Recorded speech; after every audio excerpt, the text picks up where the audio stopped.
It's party season, and many of you may be looking forward to parties, but some of you may be thinking, uh-oh. Yeah, some of you may not like, those social interactions that a lot of the time you kind of have to go to, or you feel obliged to go to, don't you? Especially in work environments. You feel as if you're, you feel as if you're going to miss out if you don't go as well. So there is a part of you that may want to go, but then there's another part of you that's concerned, like, what am I going to wear? Have I got anything? Yeah. Do you know what I mean? What's that syndrome called when you want to FOMO, do? Oh, yeah. fear of missing out. Yeah, the fear of missing out. Yeah. But there's also JOMO, the joy of missing out. Yeah, there's these little reels going around now I saw saying, I'm quite happy to be at home. Who misses parties when you can be cuddled at home watching your favourite series? Yeah, but kind of, I feel as if I do that a lot. Oh, yeah. Like a lot of evenings I cuddle up and put my, fluffy dressing gown on and just coochie up and watch my favourite series. So I don't actually mind, just one. I don't want too many though. But I like a few now. You do, don't you? Because it's glamorous because as well, it's glamorous and it's being more sociable as well. I think the first times I used to start going out a bit more, it was more tiring. I was very tired. Sometimes I'd even get a headache afterwards because I would be like a little bit tense. I wouldn't know people. Yeah, having to talk. Just the pressure of just being out and about, really, in the evening. But I think you can always just break the ice by saying something like that, can't you? Saying, oh, these things, you're supposed to be fun, but they can get quite stressful, can't they? And then everyone else probably is the same. It's lovely to get out, but then you have to sort of be, dressed up and what I love about going out is then you come home and it's so lovely. You love getting back, so it's like, because I think on your pajamas. Yeah. So I think really, yes, I'm more of an introvert. That I do love doing that, being at home and that. But then there is also a need for.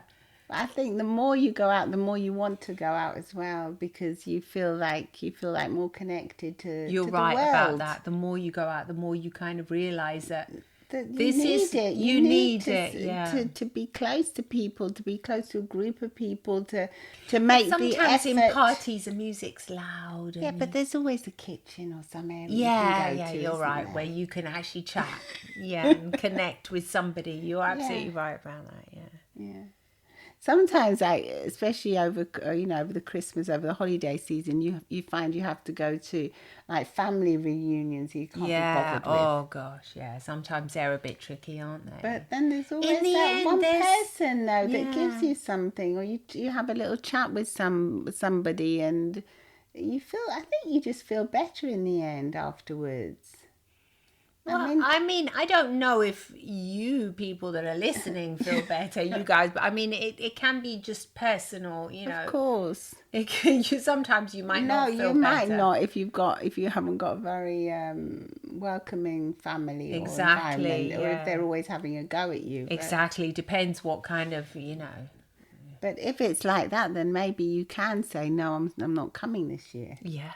If it's really bad, and like establish your own little traditions. Exactly, and say, oh no, look, make up excuses and say, this year I'll be celebrating with, oh God, I don't know if that would be allowed. That's a bit tricky, like actually, certain days, like the actual Christmas day. Yeah, or whatever, you celebrate. You have to get through it though, don't you, sometimes? And you just have to put your boots on and say, oh, I'm going to do it for there might be one person in your family that really needs you there. Yes. Even the other, the other people don't want you to be there or don't care if you're there or not. Maybe it's a parent. Yeah, somebody who really wants you there. Or a sibling or a close friend or someone. Exactly, yeah. And you'll be letting them down if you don't go. So always try and think of the positive of who am I helping if I go to these things. Yeah. And then maybe try and leave a bit early or something. No, because I was thinking, yes, that is lovely to have that kind of altruism and think about other people, but you also want to, think about yourself. So if you really don't like these do's and these parties, and but you feel like it's just an obligation, if you can, maybe you can do something for yourself that you enjoy. Well, I do think that you don't have to go to them.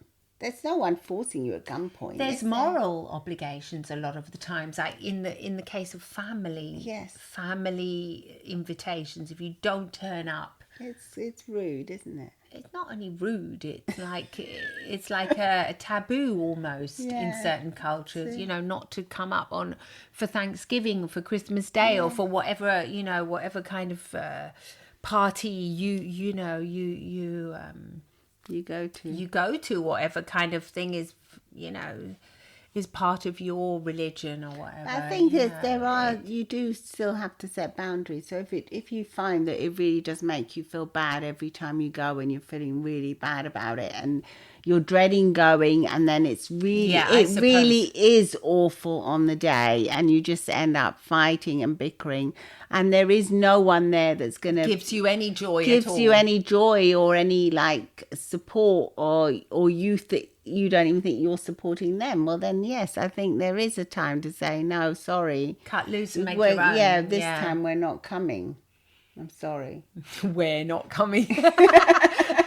It's not, well, we don't have anyone particularly like that. I used to enjoy going to Christmas. So did I. Yeah, we have Christmas at my house now, but you have it yours on the 24th, the night before, but then you always come to Christmas Day. Yes. We're quite lucky in that way that Yutka celebrates with her family on the 24th, and then on the 25th we do it at my house. But sometimes a lot of the family, the larger family, they're more extended, they don't really want to come, but then afterwards they all jolly up, once they're... They always say what a drag it is. Yeah, they do. They say, oh no, what a drag. Not Christmas. Yeah. They're not as, I don't know, because in England and all our family have always loved Christmas. But I notice that a lot of people, they don't particularly like it, or they're sick of it, or they don't like, the fact that you have to be with everyone on that day. But, we love it. We love Christmas. It's just one day, so I think it's okay. Because, if you do have some Christmas holidays from work and, if it's just one meal you have to attend, okay. Yeah. But sometimes the things like celebrations can go on for ages. It's like one of my daughter's friends got married last summer, and he was saying that his celebrations, he had to go around to see all his aunties and friends of them, because it was in a little village. Right, so he said that he was Italian. Was really, he's Italian. And so it's really, she's Italian as well. So it was really like lengthy, heavy going and lengthy, very lengthy process, because you had to go. And if you missed one out, it was a big deal. They'd be offended like for the rest of their lives. Oh, because he wouldn't go and visit. He had to go and visit everybody. Yeah. And say we're getting married. Otherwise, it was officially considered very rude. Very rude. Very rude. Yeah. That's in southern Italy. It's a bit like that. Yeah. Here in southern Italy. Because in Rome it's a little bit more easygoing now. They're very easygoing here. Well, I don't know. They're very easygoing, but they're sort of like. Weddings are a particular thing in I think in every culture. But I think here in Rome they're like more okay, Yeah. But I don't know. When it comes down to it, it's all very tricky. Anyway, really, the thing about this, this episode was really about parties, just, nice parties that you might want to go to, things that are Christmas parties, people saying, come along, Christmas drinks. Sometimes, all this Christmas, you think, how can you suddenly be so joyful when you were a misery guts, last week, and now, or how you get into the Christmas spirit. Yeah, but a lot of people don't understand how to get into that Christmas spirit. Well, you get into it by doing it. So exactly. You have to put the little decorations up, go to the parties. Yeah, you start eat the foods, pies. eat the special Christmas foods that kind of remind you. Yes. And that's how the spirit sort of evolves, doesn't it? For me, it's like going for a hot chocolate. Yes, you love that. I love that. So that's kind of like wintry, Christmassy. So I might have a drink of a hot chocolate and then suddenly feel, in the mood. Or you might, but sometimes I do feel, because I'm 57, I think I'm not a kid, I'm not a baby anymore. So the Christmas spirit doesn't suddenly, all the thrill of Father Christmas. You've never been as much. I have. What are you talking talking about? Not as mad about it as I have. Not as mad about it, no. I think it's because your husband's not as mad about it, though. He couldn't give it, he really couldn't give it. He doesn't, he discovered Christmas through me. Because you do not cook the turkey, I cook it. Yes, obviously. I think if you cook the turkey, it might make you feel more Christmassy. Well, I love Christmas because I just come to your house. Yeah. So for me, Christmas is like, But like the decorations, you usually leave that more up to me because you think I'm going to Christmas at Violetta's.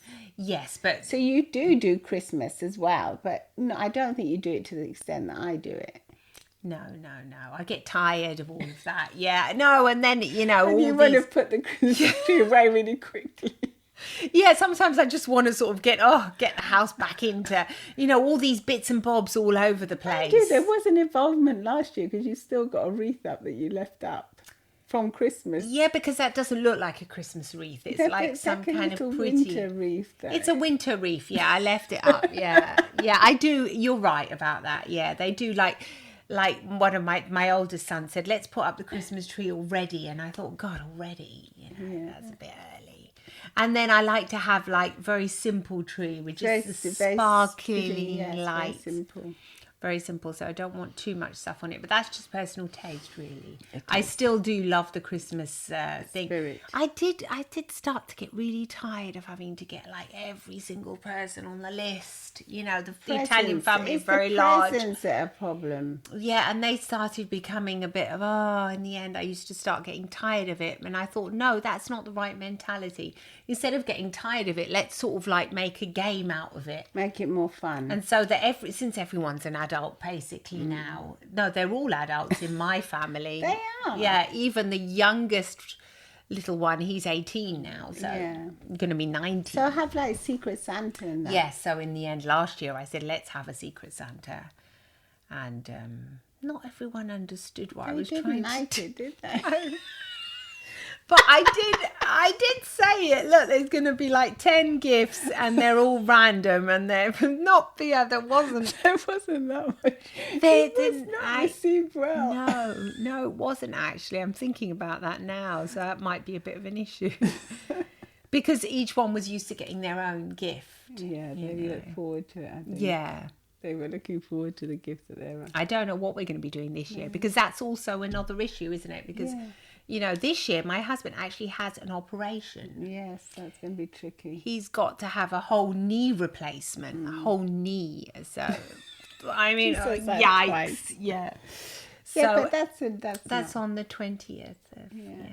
So hopefully it'll be okay. Hopefully you'll be able to come for Christmas. He might be able to make it. Yes, I think the Christmas spirit will prevail and he'll get out. Then kick him out of hospital. I don't know. Yeah, but I think even things like this, let's. But I think you have to be flexible about things. Yeah, don't say it's just it's the end of Christmas because I've got to be in hospital or whatever. Exactly. No, just keep the Christmas spirit going. Yes, and if you can't have that special meal on that day, you can make it. That's what I'm trying to say. That's what I said to myself. Okay, doesn't matter. I'll be there. The important thing is not just the special meal.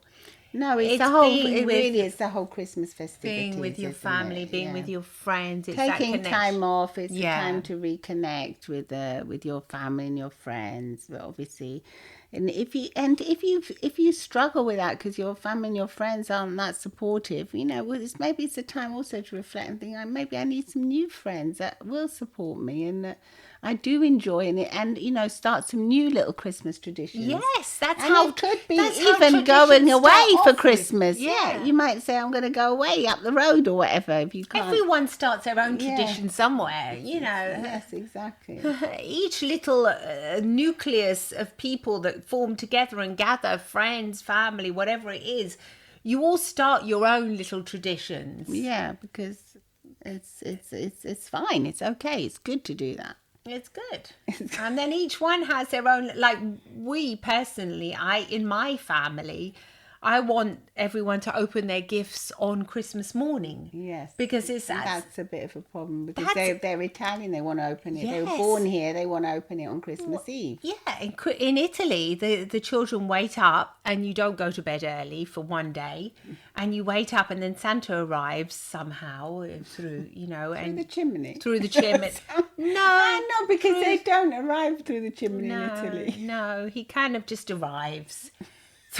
Even knocks on the door or something. It's not half as, this fairy tale that you have to go to sleep. Yeah, so I kind of wanted to recreate that for my children, and I used to say, no, we're going to go to the Italian's family and you're going to get all your gifts from them, because that's sort of like the Italian fake Father Christmas. But then when you go home on the 25th, when we, by the chimney, is when your real gifts will arrive, because I wanted to create that magic that we had growing up, because I still remember the emotion of feeling, wow. Getting up, not being able to sleep all night. Yeah, that was it. Was hard not being able to. It was a sufferance. It was a sufferance, but how exciting and magical was it to see those gifts under the tree, that you really believed in magic for one day, it was true. And the grown-ups all seemed to believe it as well. They did believe it, otherwise we wouldn't have believed it.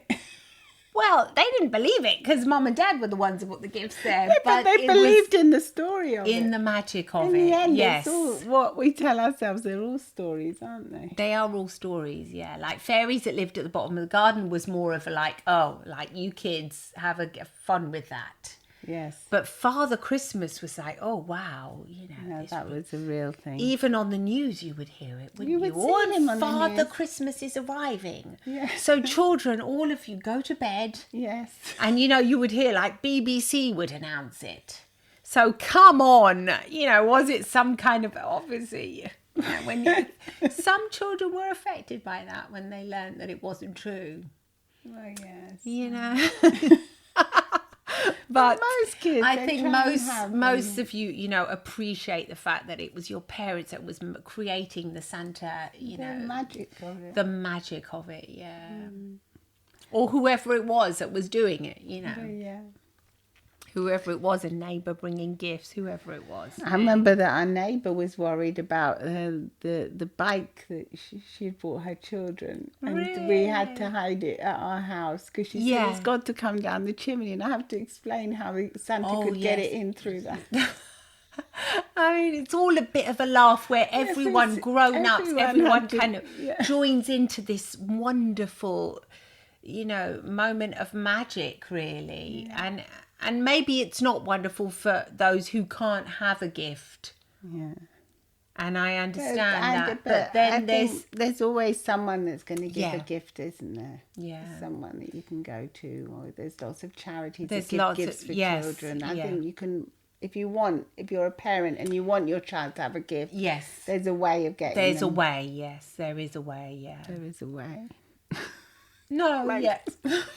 It's making me start crying. No, because I'm thinking about, how but there are so many. Yes, even you go around. Yeah, there's so many. If you actually go to a charity and say, look, I can't afford to bring my children, whatever it is, but I want them to receive something. No, there will be. There will be. There's so many people that want to help. Yeah. I mean, I remember here there was a case in Rome. I remember there was these parents that said our kid has asked for this particular toy, and we just simply can't afford it because it costs like €100 or something. It was really expensive, and oh my gosh, that was released, and then there was so many people that wanted to help. And they were saying if any other parents have this problem, please reach out and we'll try and help you. We're sending, so there are to anything to keep this Santa alive. We're like all believe in it. So,